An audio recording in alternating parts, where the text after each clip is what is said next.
Perkenalkan, nama saya Ronaldo Carlos. Di sini saya akan menjelaskan tentang mengetahui pola hidup bagi usia lanjut dan kebutuhan dalam rencana kehidupan. Menurut Notot Mojo, pola perilaku adalah semua kegiatan atau aktivitas manusia yang dapat diamati langsung maupun yang tidak dapat diamati oleh perilaku luar dari hal tersebut. Perilaku hidup sehat menurut Notot Mojo adalah perilaku yang berkaitan dengan upaya atau kegiatan seseorang untuk menciptakan dan meningkatkan. Pada tahun 2010, Notot Mojo membahas tentang yang mempengaruhi perilaku hidup untuk meningkatkan kesehatan, yaitu yang pertama, makna dengan menu seimbang, yakni dengan komposisi makanan sehari-hari terdiri dari makanan-makanan yang mengandung karbohidrat, protein, lemak, mineral, dan vitamin-vitamin. Yang kedua, aktivitas fisik secara teratur atau olahraga, yakni sekurang-kurangnya 30 menit sehari berolahraga dan sekurang-kurangnya 3 kali dalam 1 minggu. Yang ketiga, tidak mengkonsumsi makanan atau minuman yang dapat menimbulkan kecanduan, yaitu salah contohnya kopi. Yang keempat, mengelola stres, bukan menghindari stres. Stres adalah bagian dari hidup manusia yang sehari-hari dan sulit untuk dihindari. Kelima, menyediakan waktu untuk rekreasi. Rekreasi adalah ibaratkan membuka jendela pada waktu ketika banyak pikiran atau stres. Dan yang terakhir, keenam, menjaga kebersihan diri dan lingkungan dan makan atau minuman sehari-hari.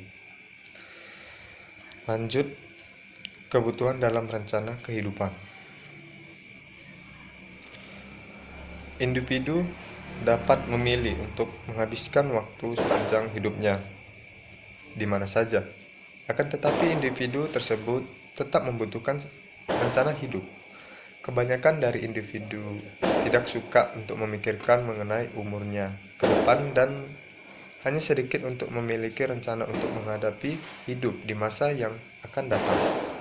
Life plan atau rencana hidup menurut Adler adalah gaya hidup seseorang, termasuk khayalan pembimbingnya, usaha-usaha untuk mencapai superioritas, dan upaya merasionalisasi kegagalan. Rencana hidup adalah usaha-usaha yang dilakukan untuk mewujudkan rencana hidup yang diinginkan dan mengupayakan hal-hal yang dapat mengatasi kegagalan yang akan dihadapi. Terima kasih.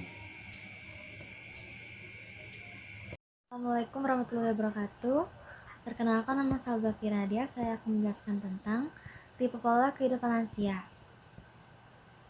Beberapa tipe usia lanjut bergantung pada karakter, pengalaman hidup, lingkungan, kondisi fisik, mental, sosial, dan ekonomi tiap tersebut, antara lain tipe arif dan bijaksana, yang kaya dan hikmah, berpengalaman, dapat menyesuaikan diri dengan perubahan zaman, mempunyai kesibukan, bersikap ramah, rendah hati, sederhana, dermawan, memenuhi undangan, dan menjadi panutan.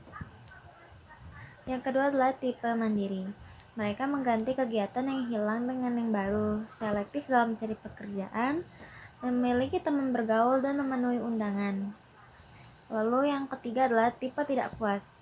Mereka ini memiliki konflik lahir batin yang menentang proses penuaan sehingga menjadi pemarah, tidak sabar, mudah tersinggung, sulit dilayani, pengkritik, dan banyak menuntut. Lalu yang keempat, tipe pasrah. Mereka menerima dan menunggu nasib baik, mengikuti kegiatan agama, ringan kaki, dan pekerjaan apa saja mereka lakukan.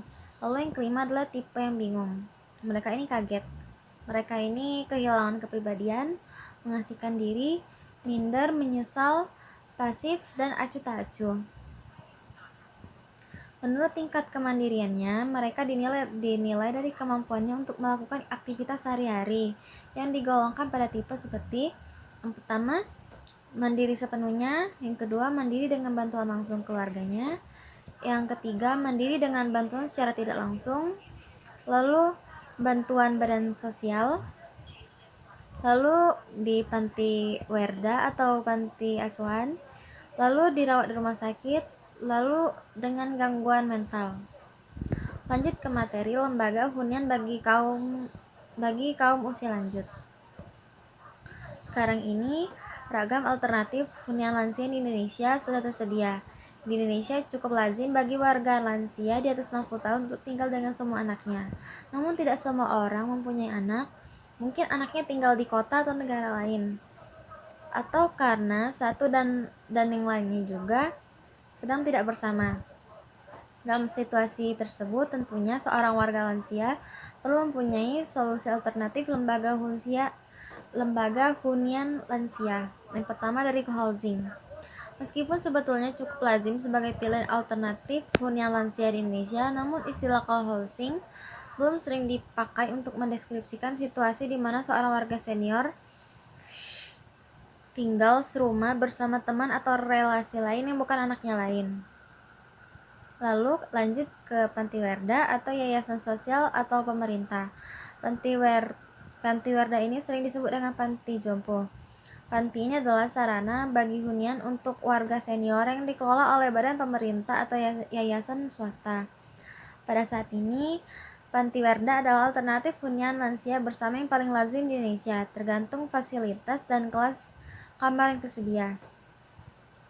Seorang warga senior bisa menyewa dari kamar tidur sendiri, sekamar berdua atau lebih hingga ruangan bangsal, dan memakai sarana umum untuk kegiatan sehari-hari lainnya seperti ruang makan, ada area kegiatan, dan ruang duduk bersama. Lalu rumah sakit, tentunya semua orang memahami konsep dan fungsi rumah sakit sebagai tempat untuk perawatan dan pengobatan jangka tertentu, baik sebagai rawat jalan dan rawat inap. Namun rumah sakit juga telah menjadi salah satu alternatif hunian lansia di Indonesia, karena seseorang memerlukan asistensi dalam kehidupan sehari-hari. Lalu, nursing home. Di Indonesia sudah tersedia beberapa nursing home swasta yang secara spesifik merupakan sarana hunian bagi warga senior yang memerlukan dukungan lebih dalam pada kehidupan sehari-hari. Sebagai sarana hunian dengan tingkat layanan spesifik, nursing home akan memiliki ragam staf di bidang perawatan seperti caregiver dan perawat yang umumnya bekerja di bawah pemantauan dokter. Lalu ke materi mobilitas geografis usia lanjut. Mobilitas geografis adalah perpindahan orang atau kelompok dari daerah yang satu ke daerah yang lain. Biasanya, para lansia berpindah ke panti jompo atau pindah ke rumah keluarganya sendiri. Mereka berpindah untuk mendapatkan fasilitas, kenyamanan, kasih sayang, kerinduan, perhatian, dan komunikasi dengan orang sekitar.